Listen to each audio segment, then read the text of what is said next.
this whole time, but no, it adds 20 pounds, Kathleen. But you know, as the Director of Bureau of Statistics and Plans, obviously our objectives are to come up with the numbers. And for us to say that the military buildup on Guam will not impact Guam would be a lie. The reality is there will be tremendous impacts based upon the numbers that we've come up with, the military and their dependents coming around 38,000 people. Obviously, when you increase your base population by 28 to 30% over a 4 or 5 year period, you're going to greatly impact the way of life, the quality of life for the people within that jurisdiction. The normal growth over a 10-year decennial census is about 8%. So you're seeing 30 to 40-year growth over a 5 or 6 year period. So as we move forward, we need to look at what the impacts will be to the island, not just culturally, but infrastructurally, and look at the overall general quality of life for the people of Guam. So these are the things that when the governor first created the Civilian Military Task Force back in 2006 and identified 11 subcommittees, social cultural was one of those subcommittees the governor identified, because he realized the importance and the fragility of our culture as a result of this major growth in the next few years. As we move forward, we're also going to see a change in demographics. Our agency also is tasked with assisting the U.S. Bureau of Census in conducting the decennial census. And we have already asked the Census Bureau to conduct a mid-decade census because of the demographic change would be greatly different from 2010 to 2015. During the construction phase, the military has stated they'll need about 15,000 construction workers. That's just the military side of the house. On the civilian side of the house, we anticipate also a buildup of about 10,000 construction workers. So you're going to see approximately 25,000 construction workers on Guam at the height of the construction. So socially, that creates a different problem on its own of when they move out after the construction phase is completed and when the military moves in. So again, those are two major issues that we have to contend with.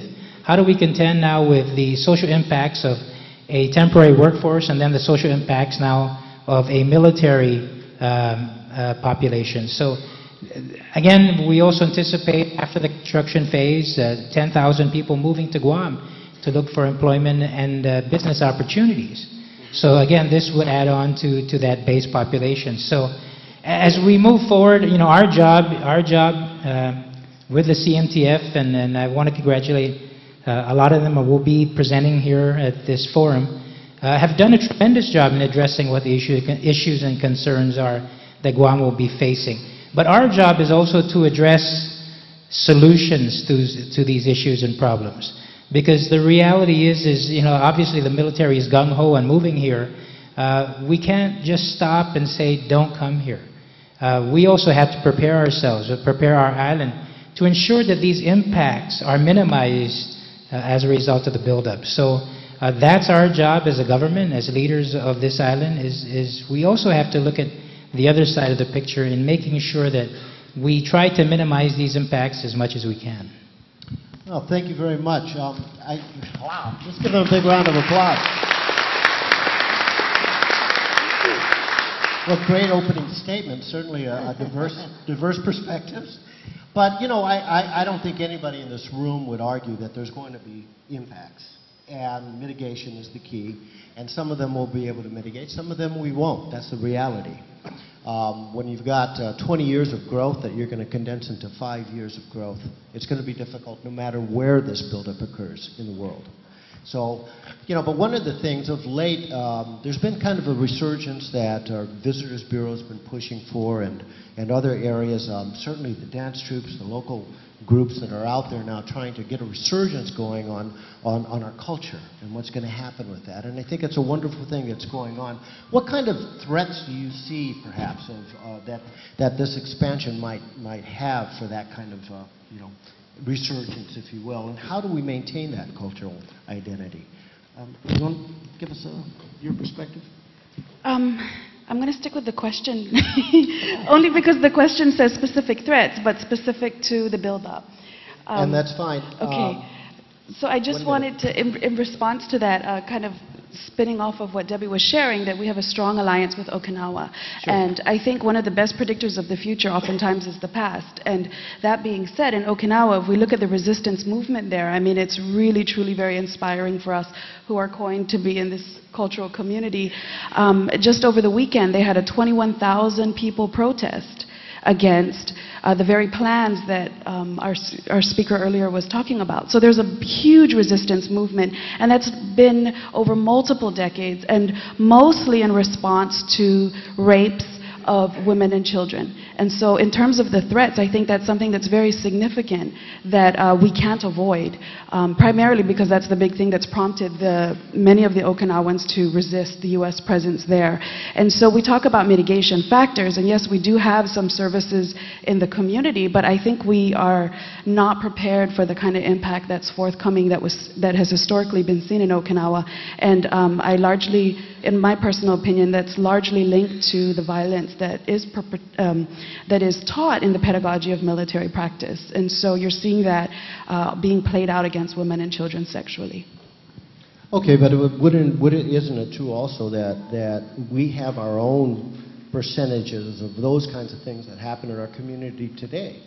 And with our growth as we continue, with or without the military, we're going to see a certain percentage of those unfortunate kinds of incidences. And our culture is such that we have in the past, I think you'll all admit, we've all tried to kind of keep that within the family as opposed to deal with it on these other levels.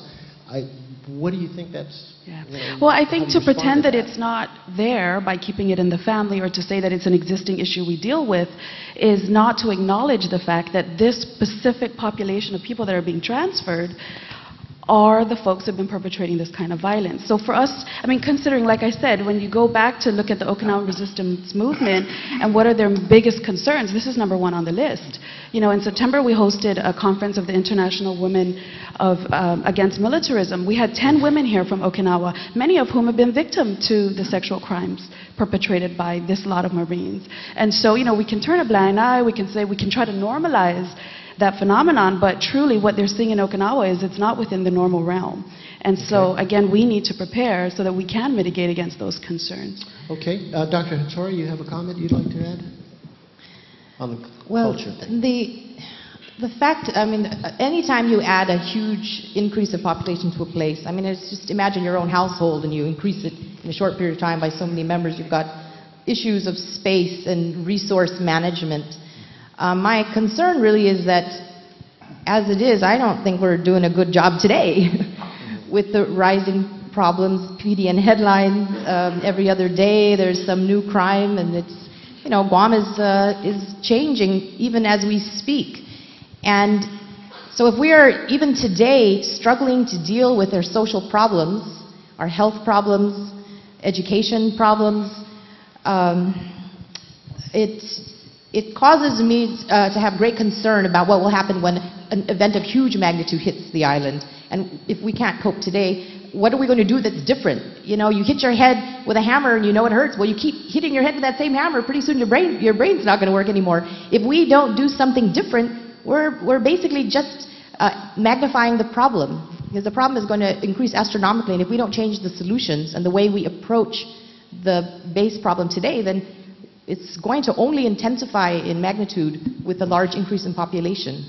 Okay, Tony, you have a comment. Yeah, again, on the statistical side of the house, again being Bureau of Statistics and Plans, we have requested numerous times in the past for crime figures from the military, and we have yet to receive those numbers, because again, we want a comparison. As Dr. Hattori said, anytime you increase the population, you anticipate growth or increase in crime regardless of the demographic.